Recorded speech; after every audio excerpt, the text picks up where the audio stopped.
انا بنت الاختين، يعني احنا 3 بنات وولد واحد.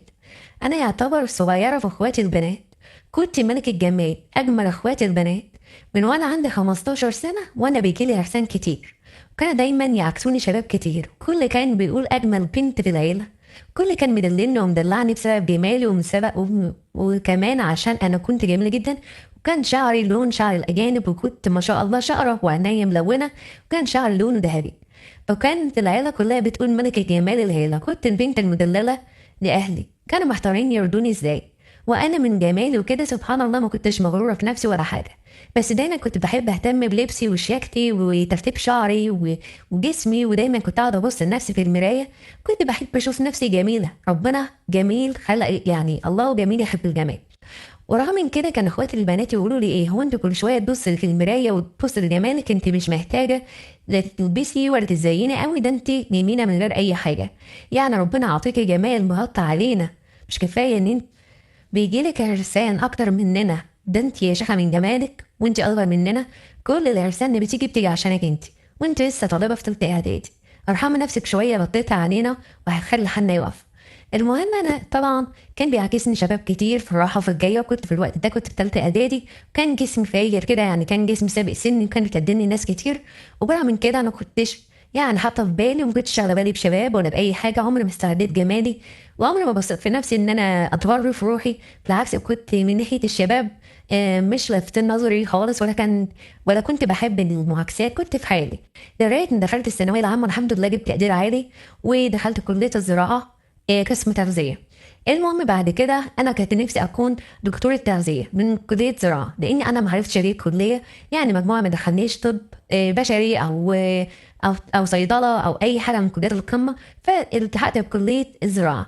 المهم بعد كده وصلت لثالثه كليه، وكنت ملك الجمال، وكل ما بكبر كل ما بزداد حلاوه، لغايه ما انا في اخر سنه في كليه الزراعه اتعرفت على شاب كان زميلي في الكليه، وحبينا بعض وارتبطنا ببعض، وكان بالنسبه لي اول حب في حياتي.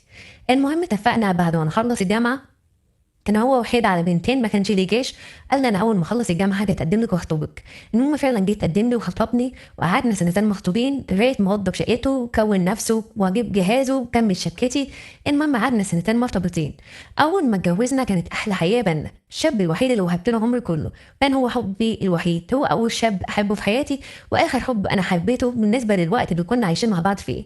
بعد كده طبعا الامور اتغيرت، حط لايك الفيديو في مفاجآت كتير اخر الفيديو. المهم بعد كده لما اتجوزنا كنا حياتنا مستقرية جدا، وكنا مبسوطين مع بعض قوي، لدرجة ان انا كنت خلاص يعني كان في دماغي ان انا اكمل سنتين دراسات وابقى دكتورة تغذية زي ما كنت يعني بحلم بالحلم ده، بس انا من حبي في جوزي قلت كفاية ان انا ابقى في انتظاره لما يجي من الشغل، يعني طبعا هو اشتغل يعني اشتغل في شركة، بدأ يعتمد على نفسه عشان ينفق علينا وعلى مصاريف بيتنا، وكان في نفس الوقت انا كنت ونعمة زوجة ليه، كنت مكرسة حياتي كلها لخدمته، وكنت ببقى سعيدة قوي لما بيجي من شغله ويلاقيني في انتظاره وعاملة له احلى غدا، لابسة احلى لبس، وكنت يعني مروقة الحياة قوي على الاخر، كنت مضحية بكل حاجة عشان خاطر اكون في ظهره، واكون انا اللي وراه في يعني في النجاح. عمري ما شفت نفسي، عمري ما فكرت ان انا مثلا اعمل دراسات واشتغل دكتور تغذيه، عمري ما قلت اكمل دراستي، عمري ما قلت مثلا اشتغل كنت دايما حاطه هو اللي في القمه من حب ليه. جه في يوم لقيته مخنوق جدا، وكان حالته نفسيه صعبه قوي قوي، فبقول له مالك يا حبيبي في ايه؟ قال لي بصراحه انا مخنوق. قلت له ليه؟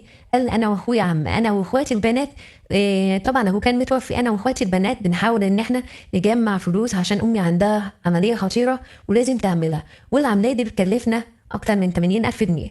قلت له وبعدين؟ قال انا اخواتي كان معاهم دهب رمزي كده البنتين باعوه، وانا كان معايا مبلغ بسيط كده في البنك سحبته، وبصراحه المبلغ كبير علينا قوي ومش عارفين نجمعه. قلت له طب خلاص انا هبقى لا لك دهب كله. طبعا كان جايب لي شبكه، وكان ابويا نفسه ملبسني دهب بايديا، يعني كان جايب لي ابوشين كده وخاتم وسلسله، وهو كان جايب لي زيهم. قلت له خلاص انت خد الدهب كله وبيع وكمل المبلغ. طبعا كان الدهب زمان ما كانش غالي قوي زي دلوقتي، وكانت الحقيقه كانت صعبه يعني كانت الحقيقه يعني عشان تلم مبلغ 80,000 جنيه تبيع حاجات كتير.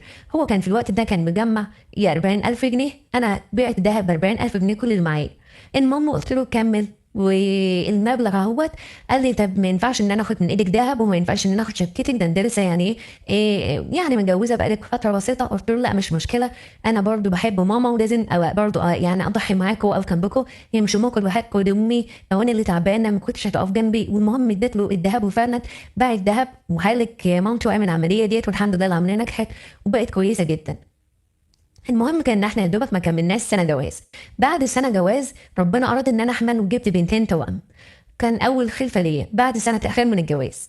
المهم لما جبت بنتين توأم وخلفتهم بقى عمرهم سنه، جالي اضطرابات في جسمي كده وارهاق وتعب، ولقيت نفسي عندي خمول دايما بميل للنوم وعايزه كل شويه انام وارتاح. ما بقتش بقدر اعمل شغل بيتي، بقيت مقصره شويه في واجبات الحياه، الواجبات وهو يعني كزوج وزوجه. غصب عني كنت حاسه دايما بارهاق وتعب. المهم هو طبعا لما بقى يرجع من شغله يعني حس ان في حاجات ناقصه كتير في البيت، كان دايما ينفخ ويتضايق. وانا كنت فاكره ان انا لما وقفت جنبه في محنته لما مامته كانت تعبانه، وان انا ما قصرتش باي حاجه معاه، وان انا ضحيت كمان بتكميل علامه عشان خاطره، ان هو طبعا هيشيلني لما اقع او ان انا اتعب. لا من اتش ده للاسف كان ظني خايب فيه. لقيته لما بيرجع مثلا البيت فيه شويه تاثيرات كده، او انا مقصره في شغل البيت في حاجه او تعبي يعني مش مخليني قادره ان انا اعمل شغل البيت، كان بينفخ عليا وكان يقول لي ايه القرف ده، انا كل ما ارجع البيت مش نظيف، ارجع الاقي اني مالي في السرير، يعني خلاص الحياه بقت ممله معاكي، انا مش عارفه اكل لقمه حلوه، انا مش عارفه الهدوم نظيفه، انا وقاعد يشتكي مني وكأن انا بقيت عاده عليه. كل ما يشوفني يقول انا ما عدتش طايق القعده معاكي. المهم فضلنا على الحال ده. قلت له طب خلاص اكشف عليا واعرضني على دكتور، لا يكون انا عندي تعب ولا حاجه، يكون حل بسيط وبعلاج ولا حاجه، وارجع زي ما كنت احسن من الاول. المهم فعلا رحت كشفت الدكتور، طلب تحليلات واشعه ومشينا على العلاج. بس بصراحه كان في الوقت ده جسمي زايد وزنه، انا كان في الاول ده كان جسمي الهدى المثالي، كنت 55 كيلو، جسمي وصل ل 100 كيلو، يعني زاد 45 كيلو في شهور بسيطه. طبعا من بعد ما ولدت البنتين جسمي بقى 100 كيلو، وكان جسم اصلا انا قصيره، فكان باين عليا التخن قوي، وملامح جسمي اللي هي المثاليه اتغطت تماما من كتر التخن. الدكتور طلب مني تحليلات واشعه وكتب لي على علاج، العلاج ما جابش معايا نتيجه نهائي. باخد العلاج كاني ما باخدش علاج، بنام كتير، جسمي بقى لي زياده، بدا يزيد عن 100 كيلو، بدات احس بارهاق وتعب. لقيته بيقول لي ايه انا ما عادش معايا فلوس اقدر اصرف عليك، كل شويه تحليلات واشعه ومش شايف في نتيجه، انا خلاص قرفت من العيشه، انا عرفت من حياتي، هو المرتب فيه قد ايه عشان اصرف عليك على العلاج؟ انا عرفت انا مش قادره اكفي مصاريف بيتي، وطلبات البنتين عايزين لبن وعايزين بامبرز وعايزين حاجات، وانت جايه تدوري لي على علاج، انا خلاص قرفت من العيشه، انا خلاص هسافر واسيبها لك. المهم فعلا جيت ابص لقيته عمال يجري في اجراءات السفر، وقام مسافر دوله عربيه من غير ما حتى يتأسف لي على اسلوبه، من غير ما ياخدني في حضنه، من غير ما يديلي امل ان هو مسافر عشان يكفي علاجه وطلباته وطلبات عياله، ان هو مثلا بيدور عشان يضحي ان ينفق علينا او يجيب مبلغ زياده ان هو يساعدني في علاجي، لا كأنه طفشان من حياتي. وفعلا سافر من هنا وقعد 3 سنين ما يكلمنيش ولا اي حاجه.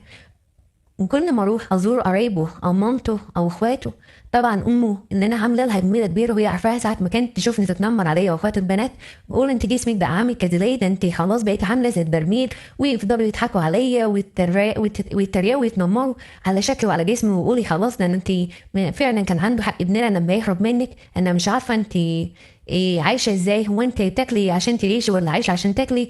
بداوا يهزقوني ويهينوني لدرجه ان انا كرهت المروح عندهم، وقلت ايه اللي يخليني اروح اسال عليهم واعمل إيه باصلي؟ لا انا احترم نفسي واقعد في بيتي بدل ما اروح اسمع كلمتين منهمش لازمه، ده حتى مش محملين الجميله اللي انا عملتها فيهم، بيعايروني بمرضي وبيسخروا مني وبيهينوني. بعد 3 سنين ما ابنهم سافر.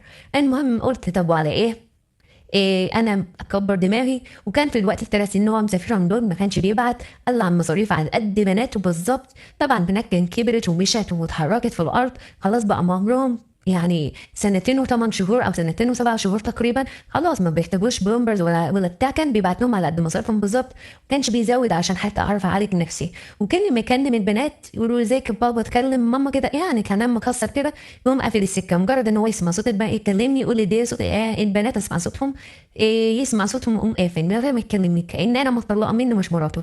كان بيتنمر عليا وكان مش طايقني وكان مش طايق مني اي كلمه. قلت بعدها خلاص الحياة معاه بقت مستحيلة، أنا لازم أشوف نفسي ولازم أعالج نفسي. رحت لدكتور كويس يعني تبع التغذية، قال لي في دكتور كويس بيجي من بره ممكن اعرضك عليه. انا خايف مش موضوع تغذيه، انا خايف يكون الغده الدرقيه عندك فيها مشكله وهي سبب التخن، لان انت مشيتي معايا فتره هوت على العلاج وعلى التخسيس وعلى الجيم وما فيش النتيجه تيجي معاكي. المهم فعلا كان هو الوسيط ليا ووسيط الخير ليا ان انا انتظر دكتور بيجي من بره مصر. هو مصري طبعا، بيشتغل بره مصر في المانيا، بيجي كل الصيف كده، بيجي شهر اجازه وبيكون يعني بيعمل كشوفات للناس في الفتره ديت، واللي عايز يحجز بيحجز عنده. فعلا الدكتور ده كان وسيط خير وحجز لي عند الدكتور صاحبه ده اللي هو بيسافر المانيا. واول ما نزل من المانيا انا رحت عرفت نفسي عليه، قال لي اعملي التحليلات دي، وكانت التحليلات دي يعني غريبه من نوعها، ما مرتش عليه قبل كده. حاجات معينه في الدم بعملها، صوره للدم يعني بفصائل معينه كده اعملها، يعني عملت عليها مزرعه. وقال لي انت المشكله عندك مش في التخن او في نسبه الدهون، انت عندك الغده خملانه، ودي اللي بتخليكي تتخن وجسمك يزيد. انا هديكي علاج تمشي عليه هو سنه كامله، وهتلاقي نفسك بقيتي ملك الجمال، وهتبقي الهود المثالي، وهتبقي موديلز كمان، ممكن تبقى عارضه ازياء. قلت له بجد يا دكتور، ده انا بقالي 3 سنين بناحي في الكشف وفي العلاج ودكاتره التخسيس، وصرفت على الجيم كتير، وبشتغل عشان خاطر ان انا يعني انفق على نفسي وكده، والاخر ما جبتش نتيجه، ما جاتش معايا نتيجه من كل اللي انا صرفت على نفسي. قال لي لا، ما دام عرفنا العيب في الغده خلاص، انا كده عرفنا السكه وهنمشي مظبوط، والعلاج ان شاء الله يجيب نتيجه. وفعلا عملت تحليلات خلاص وعرفت النتيجه بتاعتها، ومشينا على العلاج. وسبحان الله بقى جسمي كل شهر ينزل ب5 كيلو، وينزل ساعات 3 كيلو. وانا كنت بعمل رياضه برضو مع العلاج بتاع الغده، والحمد لله في خلال سنه وصلت ل55 كيلو العود المثالي. طبعا لما انا بقيت اخس في فتره السنه دي، كل ما جسمي يخف كل ما اقدر ان انا اوفق في شغل بيتي واوفق في طلبات ولادي. وبدات ان انا يعني اقدم على ان اعمل دراسات، 2 دراسات عشان خاطر ابقى دكتور تغذيه. وفعلا اتعلمت حاجات كتيره من حياتي اللي انا مريت بيها في السمنه والتخن، وزي ان الدكتور كان شاطر لما اكتشف موضوع الوالده، وقلت ان لازم ادرس واستغل ان انا في ده في دراستي كمان، واتعلم حاجه عشان افيد بيها الاخرين. وفعلا عملت الحمد لله 2 دراسات، وبقيت ما شاء الله دكتور تغذيه. والحياه معايا ما اقولكوش كان جميله جدا، وكان بيجيلي يعني حالات كتيره، كنت الحمد لله بفضل ربنا ان انا كنت الحالات اللي بتجيلي كانت بتبقى مثلا ماشيه معايا، كنت بعالجها، وكان بتيجي معاها نتيجه في تخسيس جميله جدا. واللي كان عايز مثلا تزويد الوزن كنت بمشي برده معاها علاج كويس لغايه ما كان بيزود وزنه. يعني كنت دكتوره تغذيه للسمنه للنحافه ولتسمين الجسم، والحمد لله بقيت دكتوره مشهوره جدا. طبعا بعد 6 سنين غربه، الانسان اللي انا كنت متجوزاه ما يعرفش طبعا عن حياتي ايه الجديد. كنت قرايبه كانوا قاطعين علاقتهم بيا وانا قاطعه علاقتي بيهم. ما يعرفش ان انا جسمي اتظبط، ما يعرفش ان انا درست دراسات بقيت دكتوره مشهوره الحمد لله دكتوره تغذيه، ما يعرفش ان انا بقيت الام المثاليه كمان لاولادي بسم الله ما شاء الله. يعني بقى خلاص في مرحله اولى ابتدائي التوأم. الحياه بقت معايا اتغيرت 180 درجه. انا مش انا اللي هو شافها اخر مره وسابها وطفش منها عشان ما يشيلش مسؤوليتها بعد ما وقفت جنبه وخلته بقى حاجه. كل ده ما يعرفش عن حياتي جديد، ما يعرفش عن الجديد في حياتي، لغايه ما فوجئت في مره البنات طبعا كان هو اتصل عليهم وقال لهم انا كلها اسبوعين ونازل مصر، خلاص هنزل نهائي، انا اتغربت 6 سنين وانا خلاص نازل. المهم العيال بناتي فرحانين قوي، ما كانوش طبعا بيعرفوا ابوهم الا عن طريق المكالمات والنت، وكان ساعات بيكلمهم صوت وصوره يعني فيديو كول، بيقولوا لي يا ماما بابا خلاص هيجي واخرها هنقعد مع بابا ونشوفه. اول ما نزل من السفر طبعا وبناته قابلوه، كان بالنسبه لهم اول لقاء بينه وبينهم، مش فاكرين من هم صغيرين طبعا كان ماشي وهم لسه اطفال ما يعرفوش حاجه، كان لسه رضع بيعرف ما يفتكروش. قال لي بس في المكالمات اللي هي الفيديو كول لقيتهم فرحانين بيه. وده لما جه بقى بص عليه وشافني لاني اتغيرت 180 درجه، اتفوجئ واتصدم من ان هو شافه. قال لي عرفتي بقى ان انا تخيلوا من بجاحته بيقول لي ايه؟ بيقول لي شفتي بقى لما انا بعدت عنك جسمك حلو ازاي، وان انا لما بعدت عنك جالك الرضا ان انت تخسي وبقيت وش خير عليكي. قمت رد عليه قلت له انت لما بعدت عني انا خسيت كده؟ انا قعدت 3 سنين امشي على علاج ما جابش نتيجه، لغايه ما جه دكتور من المانيا والحمد لله عرف حالتي اللي انت ما صبرتش عليها، وقفت جنبي لغايه ما اتعالج، وكنت مثلا ردت لي الجميل اللي انا عملته لك. انا لما جالي دكتور من بره وعرفت الحاله، عرف ايه المشكله الكبيره اللي عندي وحلها، وحلها كمان بعلاج بسيط جدا، يمكن ارخص من العلاج اللي انا كنت باخده مع الدكاتره اللي قبل كده. وبعد كده رحت جيم، وبعد كده ظبطت جسمي.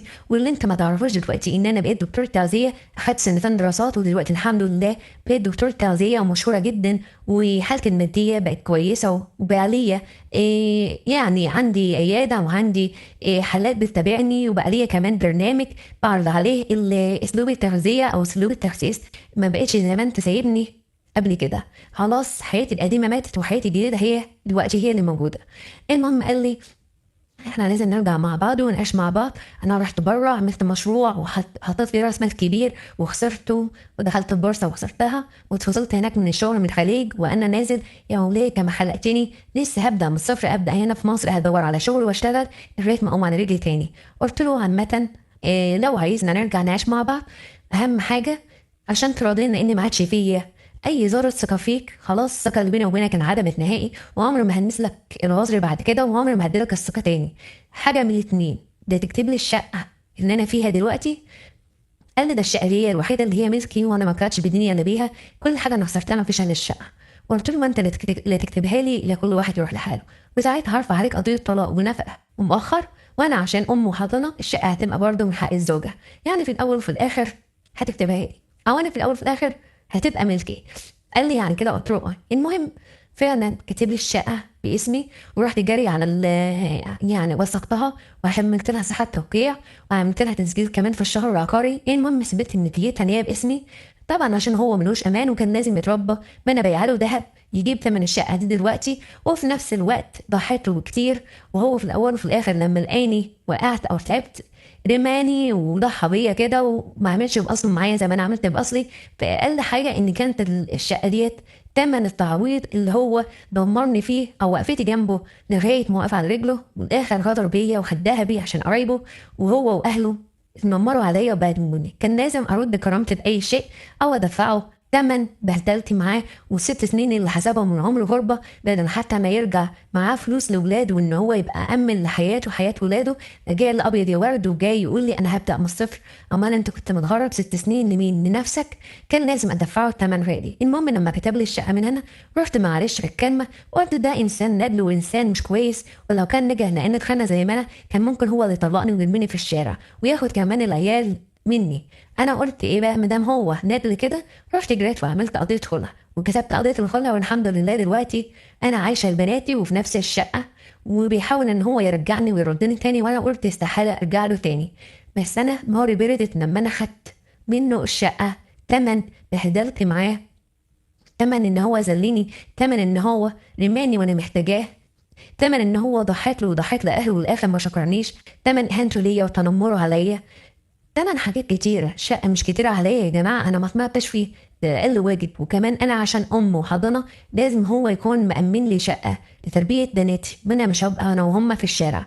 على قد إن أنا كنت واقفة جنبه والإنسان الوحيد إن أنا حبيته، على قد إن أنا ندمت لحظة واحدة بس إن أنا اديت له الثقة فيه. عشان كده لما حاول يرجعني تاني بعد ما اتغيرت وشكلي بقى حلو وبقيت قمر زي ما كنت الأول، لما حب ان هو يعرض نفسه عليا تاني ان يرجع لحياتنا تاني ونبقى متجوزين زي الاول، انا ما كانش عندي ذره ثقه واحده فيه ان احنا نرجع يعني نرجع لبعض مهما كان.